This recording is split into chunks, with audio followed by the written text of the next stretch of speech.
Am I the asshole for wanting to change my name? I, 19F, was born in the Netherlands to parents of Moroccan descent. They've always been quite religious, traditional and all about preserving their culture. When I was born, they gave me a very Arabic name, the kind of name no one can ever pronounce, and growing up this led to a lot of confusion, bullying, weird looks and funny faces whenever I told people my name. Needless to say, I ended up hating my name. I don't care about Moroccan culture as much as my parents do, and have never felt any real connection to it. I'm not Muslim either, yet my name is very heavily associated with Islam. I feel miserable every time I see my real name written down and cringe whenever people call me by it. Throughout most of my childhood, I went by various Dutch names and nicknames I liked, but my parents never approved of them. I recently decided to finally change my name to a Dutch name, one that I've been going by for a while and that genuinely feels like me. A few days ago I started looking into what documents I'll need in order to go through with the name change and later told my parents about it. And yep, you can already guess that they weren't thrilled. My dad was a bit disappointed because he really liked the name he and my mom picked out when I was born, but eventually accepted it and started calling me by my preferred name. My mom, however, wasn't that easy to convince. She got so upset she started crying, and later yelled at me for trying to erase my own heritage and culture. I argued back that I don't feel connected to Morocco or Islam in the same way she does, and that it isn't fair to expect me to go by a name I detest just to please her and my dad, when even hearing my legal said out loud name makes me feel miserable. This upset her even more, and now she refuses to talk to me or my dad, because he was okay with me wanting to change my name and encouraged me to do it. I can understand being somewhat disappointed, because she did love the name she gave me when I was born, but I still think this was a massive overreaction. Am I the asshole? Edit. Just to clarify, since there's a bit of confusion about this in the comments. I don't hate Morocco or Islam or my parents. Yes, I'm ethnically Moroccan, but culturally I am and will always be Dutch. I don't hate myself either, as some people on here seem to think. I just hate my name because it doesn't align with who I am culturally. I'm my own person, not an extension of my parents, and just the fact that they were born in a certain place does not mean I have to feel connected to that place too. I don't and I never will, it's just not who I am. Edit number 2. Thank you to everyone who commented their opinions and advice, and to all the people who changed their names in the Netherlands and DM'd me to help me with the process. I realize it's a long process, but it's so worth it that I'm willing to do anything for it. So I'm definitely going through with my name change, because putting it off for any amount of time would do nothing but make me hate it more than I already do. I'll try sitting my mom down and talking to her in a calmer manner than I did before, and hopefully make her understand why her culture isn't my culture as well, since I don't think explaining that in the middle of a heated argument did either of us any favors. Not the asshole, and nor is your dad. You're right to say that your mom is entitled to be disappointed, but it's your choice and she needs to make peace with it. She's way out of line to completely cut off contact to you and your dad over it. At the end of the day, you feel connected to your new country more than your old one and want your name to reflect that. Go for it. I would say maybe make your old name into a middle name. Not to please her, but just to retain a lesser connection to Morocco. On the other hand, you've made your disdain for the name pretty clear, so you're still 100% not an asshole if you dump it entirely. Not the asshole, but I do think maybe you need to see it more from her point of view.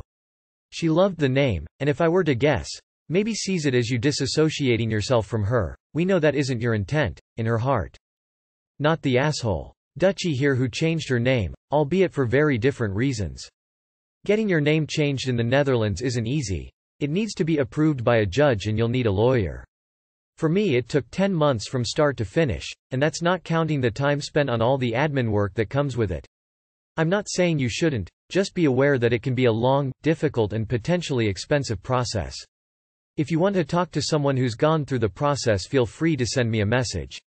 Good luck. Not the asshole, it's your right to change your name at 19. It's probably going to help you in the long run, as think of employers or being in a public light. If people can't spell or pronounce your name, then that will complicate things. I see that you understand why your parents aren't fully supportive. But over time you'll have to slowly explain why you changed your name. Your mum will calm down eventually. Don't stress it, it's you that counts when it comes to your decisions. Not the asshole. Immigrant parents need to stop removing their children from their culture and then blaming them for not being connected enough to their culture. You didn't choose to be a Moroccan growing up in the Netherlands, they did. And their choice meant you grew up being ridiculed for your name, culture. Of course it makes you feel uncomfortable. Not the asshole, but it's my understanding that it's relevant that your first name is on a list of approved first names the Moroccan consulate holds. From what I remember, there may be unwanted complications with anything related to inheritances from Morocco, Moroccan nationals, and getting a visa for Morocco. See the Dutch information here. I'm going with nah. As a minority myself, and now a mother, I can understand why your mother is upset. One part huge disappointment and probably feeling like she's losing the child she has brought up and feeling you are conforming to a larger society who has been racist towards your cultural background by trying to assimilate. Another part guilt for maybe not doing enough for you to feel connected to your cultural background to the point that you hate it. You're not the either, because if this is what will make you happy, so be it, and it is your choice to decide which culture you feel affiliated to. Give her some time though. The real here is all the racists you have to deal with your whole life. Not the asshole. I can see how it would be hard for your parents to accept, but the bottom line is that this is your name, and you're the one who has to go through life with it, not them, so you're the one who gets to decide whether it fits. Am I the asshole for getting upset at my mom for ordering me food and then making me pay for it? This just happened tonight. I was working late, home office, and my mom called me. I was complaining how I have nothing to eat except plain rice for like the 5th time this week because I didn't have time for grocery shopping. Backstory. I, 20F, rent my own place and pay all of my expenses. My parents are upper middle class, so they have a lot of disposable income, bordering rich, but I've asked them not to give me any allowance because I want to be independent. So my mom asks me if I have money to order takeaway, and I say, yeah. But there's so much choice, haha, so I can't pick and won't order. This was a small lie. But I had reserved what's left of my month's takeaway budget, $30, for a sports game watch party, of just me, don't worry, this weekend. I lied because I didn't want her to start worrying about me. I sorta hint at it, in a, haha, sure would be nice if food magically arrived at my door, way. And she asks, want me to order you something I choose? Now, she is known for constantly buying all her employees expensive sushi lunches and stuff. So I immediately go. I haven't been able to splurge on sushi in forever and it's one of my favorite foods. Plus I treated her to really fancy takeaway last time I visited her, which I had budgeted for in advance, so it's just a gesture, not a big deal. We end the call-in. 20 minutes later I notice a text from her. Hey, my card didn't go through. You have $40 on you, right? I got really upset. For one, she knows I never carry any cash on me. I only complain about how my favorite cafe doesn't take card every single time we chat. It's 10 p.m. and nearest ATM is 10 minutes away. I don't live in the safest area either. For another, that's more than my whole monthly budget. On one meal. And now I won't even be able to afford my favorite snacks for the watch party, because I'm already in the red. I call her and she says, oh, it's okay, I'll give you the money when we next meet. I got even more upset. That would be incredibly embarrassing to me, to have her basically pay me for a meal I had. It just seems different than normally treating me to a meal.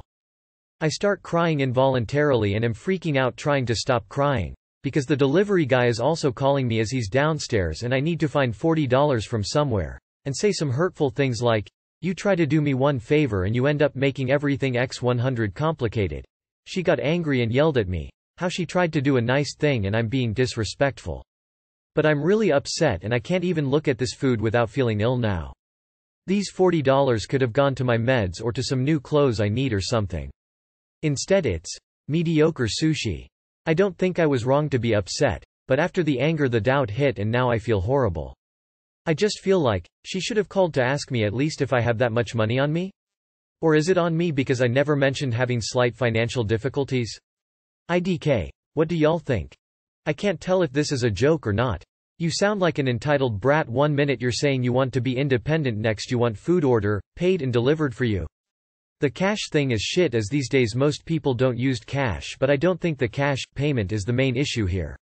You are the asshole. You kind of started this whole thing when you lied about having the disposable income. It's very unfair of you to get pissed at your mom for wrecking your budget when you explicitly told her you had money for it. You really don't have anyone but yourself to blame for that. If you had said, takeouts on in the budget this week, I'm willing to bet your mom would never have asked if you had $40 to pay the guy. The cash thing is a pain for sure, but to me that's a generational thing and not asshole behavior. It's an oversight. You are the asshole. You're a grown adult and fully capable of ensuring you have enough food to feed yourself within a set budget. Having only rice and hinting for a free meal reflects poorly on you and shows lack of maturity in my opinion. Your mum tried to be helpful and unfortunately her card was declined. She then offered to give you the money next time you see each other, even though she shouldn't have to, and instead of saying okay thanks, you have a go at her? I feel bad for your mother. What she buys anyone else or amount of money she has is irrelevant. I agree with your mom. She tried to do a nice thing and you were disrespectful. Not an awesome situation to be in, but you clearly managed to pay the delivery person, so it's gotta be that you are the asshole. You are the asshole. This is ridiculous. You tried to take advantage of her generosity and then had a fit when your calculations didn't work. You are the asshole. You lied about having enough money. Your mom was planning on treating, but her card didn't go through so she thought that she could give you the money the next time she sees you. Because of your lie she thought that you would have enough to cover it until then. It's not like she planned for that to happen. Honestly your mom sounds very sweet and nice for wanting to treat you for sushi. You are the asshole. Sounds like you still want to take advantage of your parents' income while also proving to them that you're more independent now. Just be real with the people close to you. What do you have to prove to your mom? Other than that you're really bad at lying I guess lol. Your mom made a nice gesture and you were rude to her. It's amazing how many people take honesty for granted. This is such a trivial issue blown out of proportion because you couldn't be honest about your financial wiggle room. You are the asshole. You were whining about having no food in your house and not being able to decide what to order if you got takeout. So you manipulated her into ordering food for you and then flipped the F&CK out when there was an issue with her card.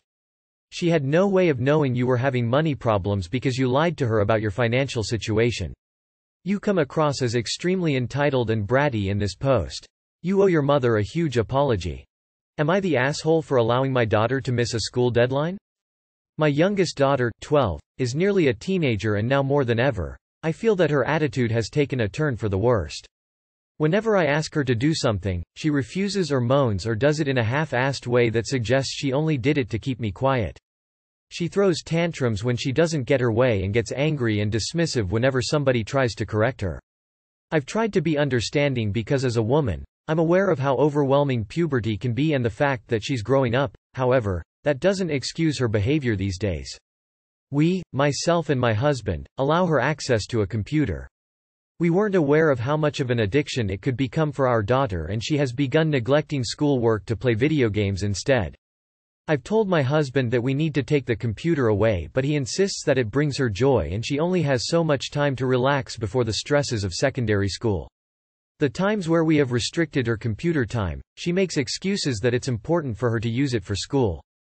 I didn't notice that she wasn't doing her homework because she'd rather play with her friends or use the computer until only a few months ago and I began to supervise her doing her homework. I thought that had solved the problem and that she was starting to get all her work done. Only for me to find out that she's been lying about how much homework she gets and only does a portion of it in front of me. Today, she came home from school and I watched her do her homework. I checked her journal as well to make sure she wasn't lying about the amount she needed to do. She finished her homework and I thought it was all right.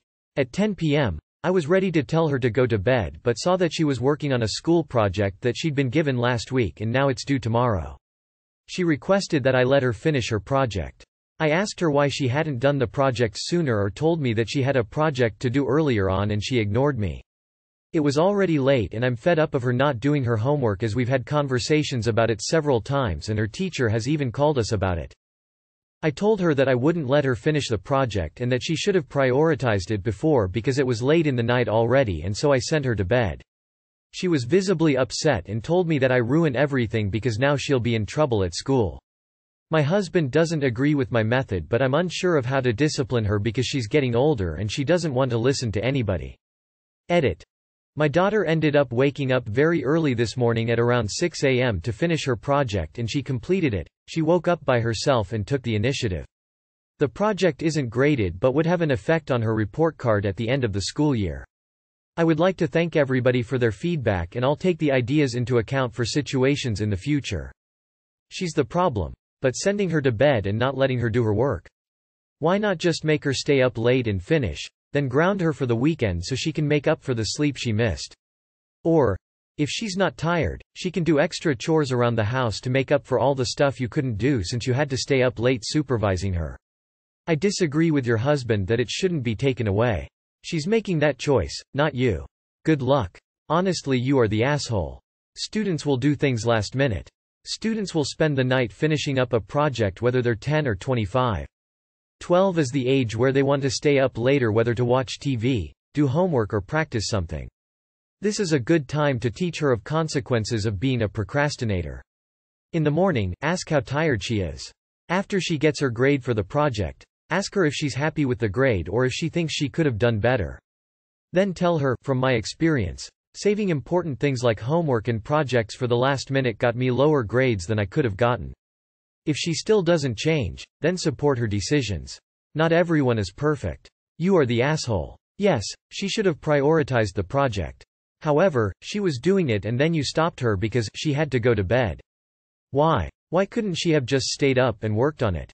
I'm leaning you are the asshole. Mind you, I don't have teenagers yet, so I don't know how it is firsthand, but it doesn't sit right with me that you wouldn't let her finish what she was working on.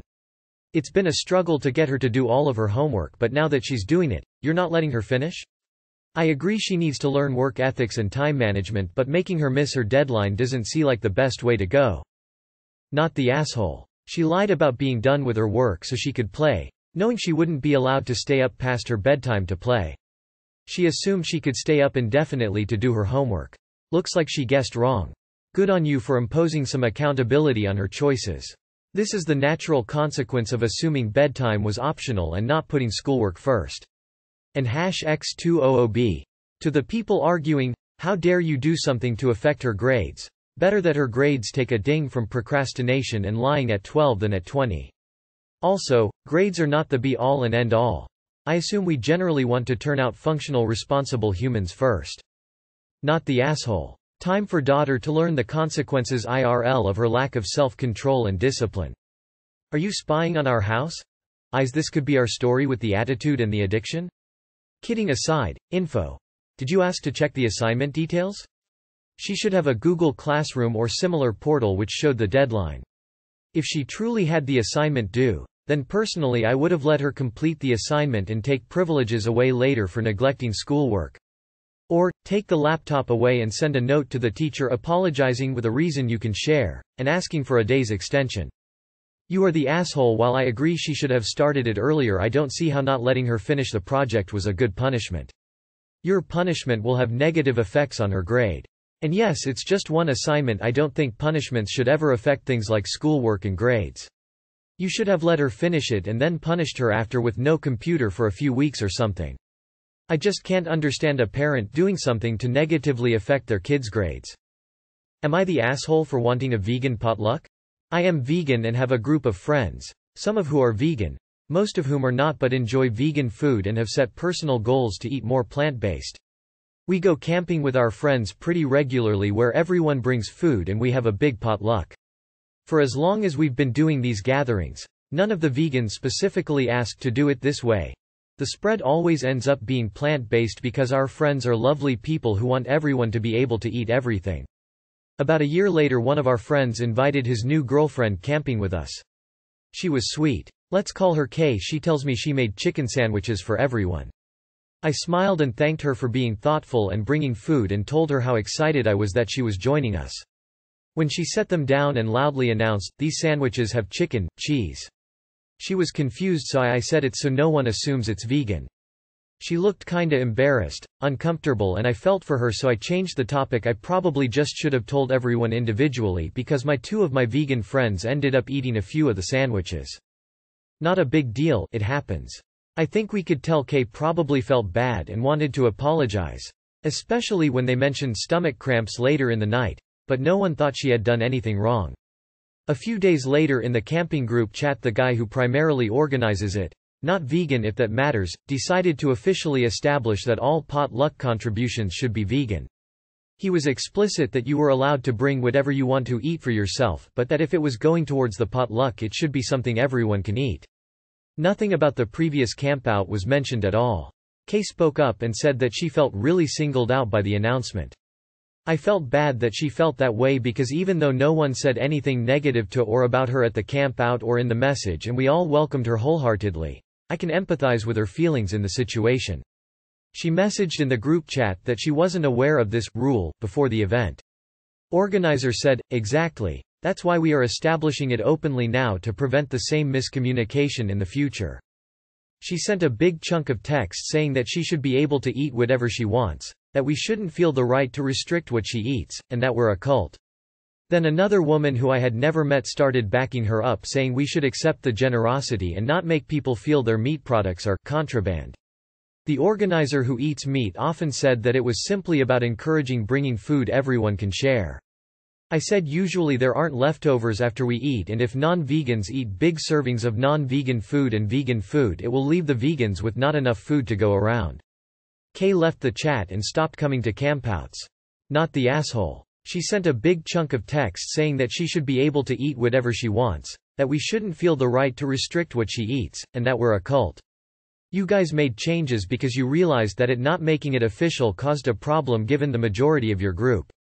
If Kay had just said, "Okay, this isn't my type of group," and left, it would be one thing, but she apparently threw a hissy fit.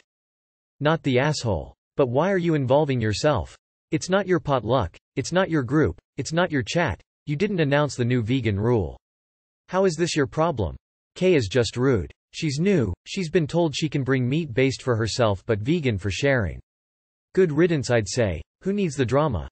I'm not sure how to judge this, but it's kind of shitty to let a small minority of the group drive the bus on what everyone can and can't eat. I get that OP isn't the one pressing this, but it's things like this which lead non-vegans to consider vegans more trouble than they are worth. So only vegan dietary preferences matter and not those of omnivores?